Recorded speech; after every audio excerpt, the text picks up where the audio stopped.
Morning all. Alright, so yesterday I did a video on the reviews and how I do the reviews. And it's not really something that I consider to be mysterious or anything, but the power rankings, right? So what I've got on the board here is kind of fun. This is numbers 1 through 30 of the first power rankings I ever did, which was March 3rd of 2017, where I had a whiteboard. I didn't have magnets made up yet. I had the stickers that would turn into magnets that I put on the board with those little button magnets. So it was nowhere near where it is now. So 4.5 years later, it's the same setup. Really is. But this is how teams were ranked March 3rd of 2017. So Chicago was first. 30th was Colorado. We did not have Vegas. We did not have Seattle as of March of 2017. Vegas is coming in. Seattle hadn't even been announced yet. So you have the Chicago Blackhawks, Washington Capitals, Minnesota Wild, New York Rangers, Montreal Canadiens, Calgary Flames, San Jose, Pittsburgh, making up what would be the top row now. Now, the way I had them then, it was 10 teams in the top row, 10 in the middle, 10 in the bottom. Now, of course, it's 8x4.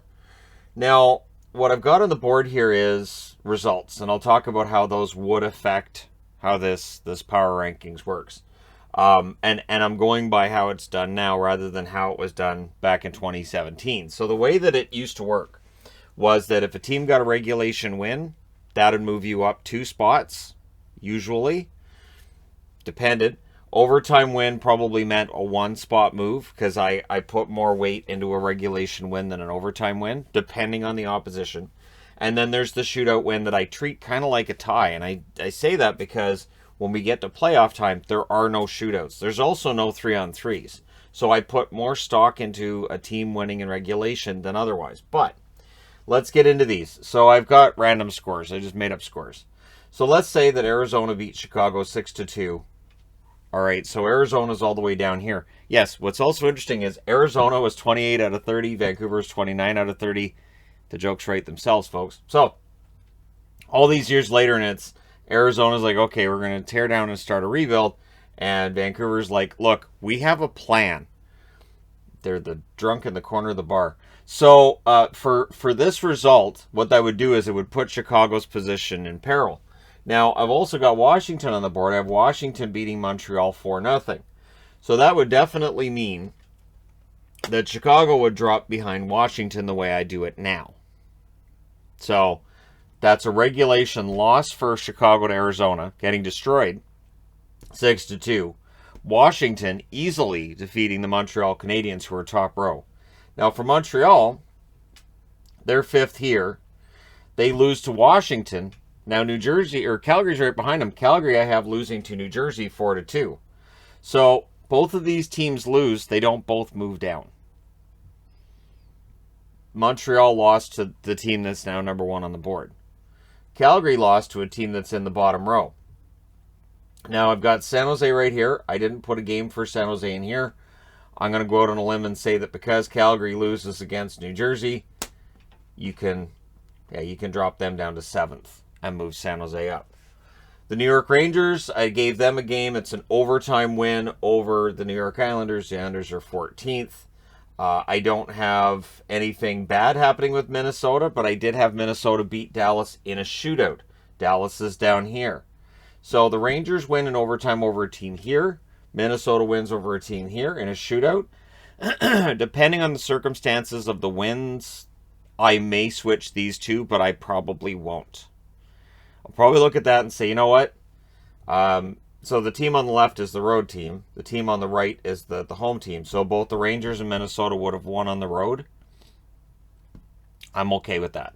So even though I'm looking at that win for Minnesota as being basically a tie in Dallas, one of the lower rated teams, I'll leave it as it is.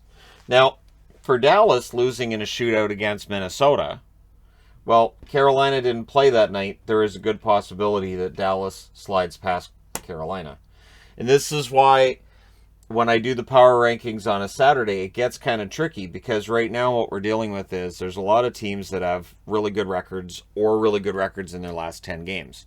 So no matter what has happened with the board, people are going to be upset anyways on Saturday. And I remember when I first did the power rankings, I didn't have a lot of confidence in my power rankings because of the simple fact that, you know, San Jose goes in and they win against Colorado, Montreal wins against Detroit, even though these teams are at different points, I would just say, okay, well, those wins are equal. The regulation wins. And I can't. And so it does matter who you beat. So if Washington were to defeat Colorado 6-1, I'd say, well, yeah, Colorado's lowest 30th on the board. But if Washington beats Chicago 6-1, there you go. Or Minnesota beats Chicago 6-1. The interesting part is this. So let's say Minnesota beats Chicago 6-1, right? They move here. The rest of that week, Chicago plays well. Chicago wins here. Maybe they win against Detroit. Minnesota, bit of middling results. By the time we get back around to the power rankings, Chicago may be ahead of Minnesota, even though Minnesota trashed them that week. So I have to take into account the daily grind that these teams go through, and this year is still pretty condensed. It is a condensed schedule for the teams, but if we look down here, like, okay, Buffalo in a shootout over LA 3-2, that's in Buffalo. That ensures these teams aren't moving. They're right next to each other on the board. That the teams don't necessarily move. Because one of the tricky things is, so Florida doesn't play, right? I don't have Florida with a game here. Florida probably shouldn't drop a couple of spots because these two teams had a real banger of a game. So maybe LA was down 2-0 and they forced overtime and then they get it to the shootout. And so Buffalo wins in the shootout, but LA had this really nice comeback win. It doesn't, or not comeback win, but a comeback, and they get that point in the shootout. I don't necessarily look at that and go, okay, well then they have to move up. There are times where a team wins a game and I go, that's awesome. What a great game. And then I look at the board and I say, but I can't bump them up. So once you, and really it's pretty simple. When you're in this row, it should be easier to move up than in this one. In this one, it should be easier to move up than in this one. If the board is correct, and that's always the debate, right? And that's rightfully so, that is the debate, then the teams down here should be easier to pass than the ones up here. And it is interesting because, of course, how the 2016-2017 season ends. Pittsburgh wins the Cup. That's the reason I'm wearing a Penguins jersey. That was the year that Ottawa goes on this really nice run. And, yeah, I mean, it was an entertaining final against San Jose. So both of the teams that reached the Stanley Cup final are in what would be the top row right now. And in a league that has the parity the NHL does, this was also the year that convinced me, okay, don't believe in the Capitals anymore. Because I had taken the Capitals to win the Stanley Cup. Oh, this is 2017, so that's Nashville. Sorry, I had 2016 in the head. 2017 was Nashville against Pittsburgh, and that was the year that I said, Capitals have to win the Cup. And then they didn't. So I said, I'm not taking them again. And then they won it the year after. So, so there you go. But it is interesting, and it's not an exact science. Like Colorado beating Nashville 7-1, that would bump them down below the Islanders. The Islanders lost in overtime against the Rangers. And I'm going to go ahead and say it probably bumps them down against Tampa. Now, I don't have the records that they had on March 3rd, 2017. I didn't go that far with it. But what this also means is Colorado probably not the worst team in the league. That had bumped down Vancouver, Arizona. There are times where a team will win a game in regulation. It might be a big win, and I say, well, they're going to move up a couple of spots, which is how you end up with big moves. Because it gets interesting in that, let's say these three teams all win on the same night. Okay, so does this team have to drop 3 spots? No. Absolutely not. So I have to take into account, okay, these teams played well, so Philly, Anaheim, Florida all won their games, but Nashville's playing pretty well too. And then I kind of take that and I go, well, that's kind of a wash for tonight then. And then I'll see if one of them has a pattern, so maybe Florida wins their next game as well. Maybe Anaheim and Philadelphia struggle a bit in that next game. So Florida goes ahead and bumps down Anaheim and Philly. And so Florida moves up 2 spots. The biggest difference for me right now is that teams are playing more games than they were in a week 4 years ago. You can see, how often teams are playing 4 games in a week. It's a lot. That is definitely, I think it's leading to more injuries, more up in the air. Who knows what's going to happen? Then you've got all the protocol lists.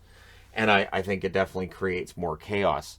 And it does seem to be creating more dramatic swings from one week to the next this year than it did last season or the year before. Even though the 2 up, 1 down, 2 down scenario that I used to use for my power rankings is no longer in effect.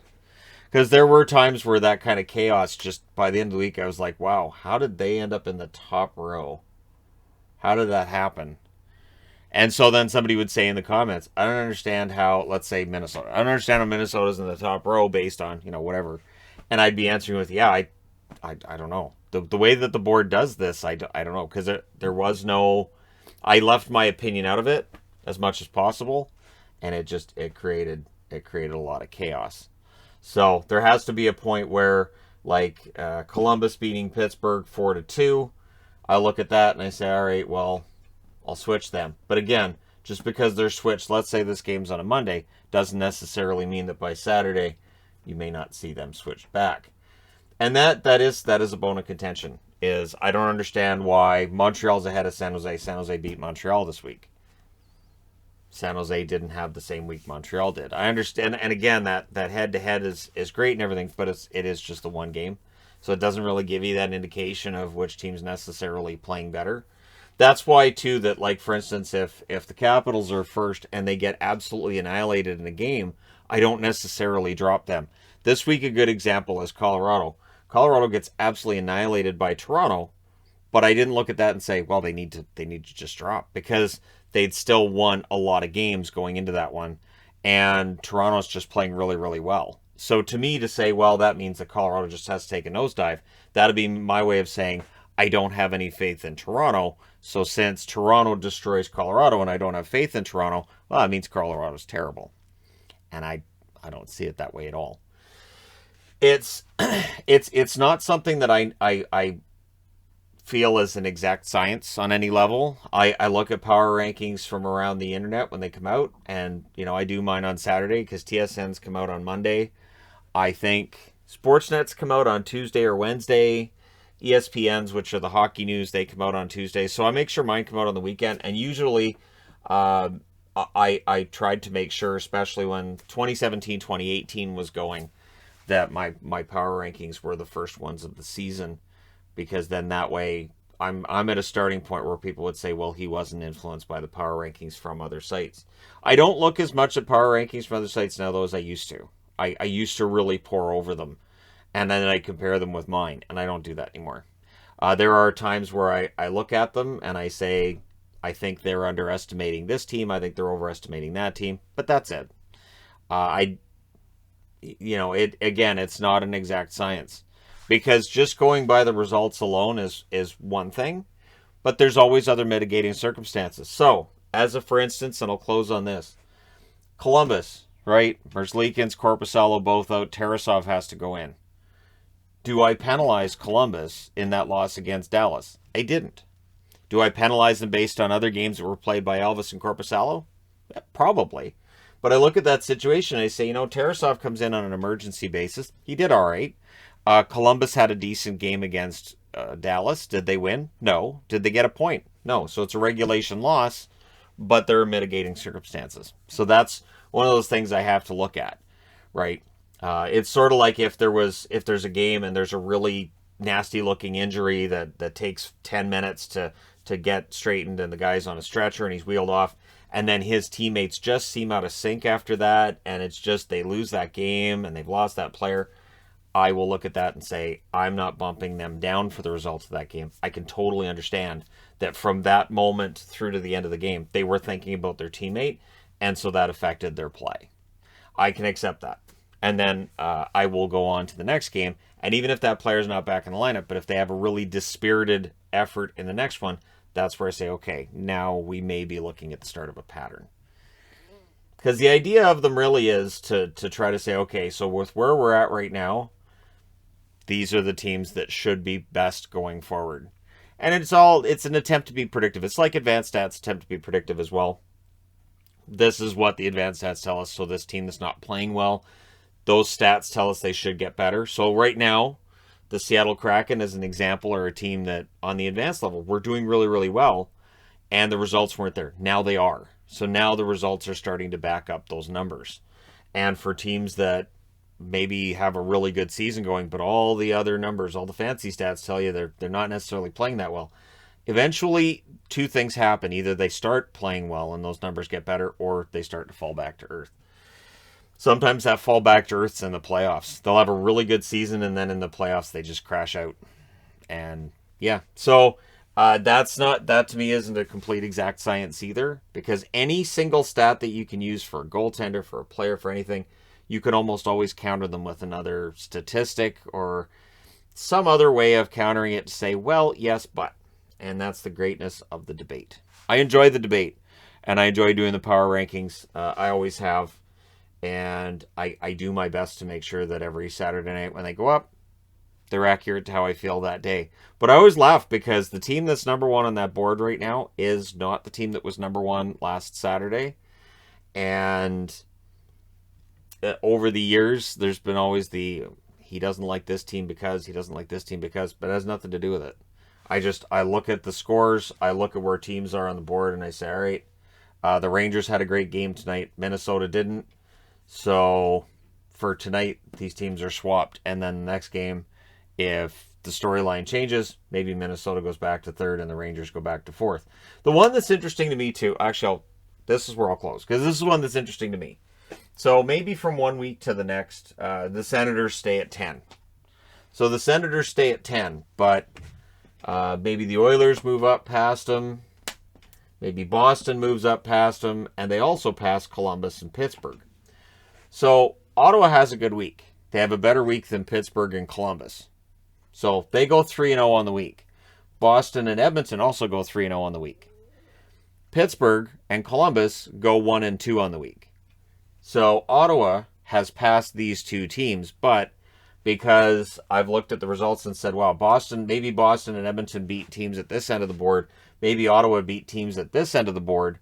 By the end of the week, Boston and Edmonton are ahead of Ottawa. And then if you're an Ottawa fan, you might look and go, wait a minute, they were 3-0 this week. How didn't they move up? But what they did was they passed a couple other teams. So there you go.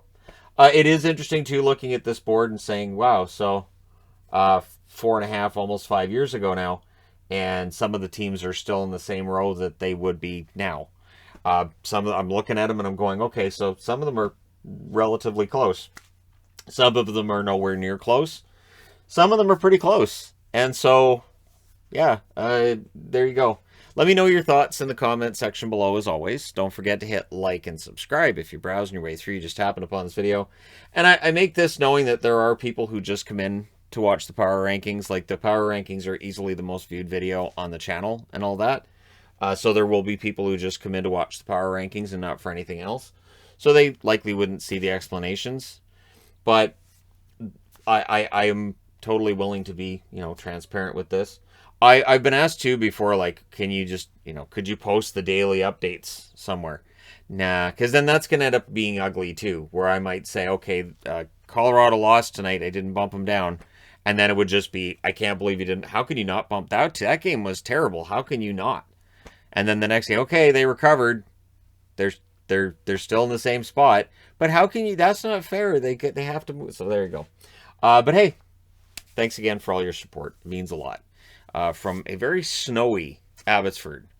I called it, when we had the rain, I said, I can't wait for the blizzards, and clearly that's what we're going to get, so awesome. It's not even winter yet, technically. But thank you guys so much again. I will talk to you again soon.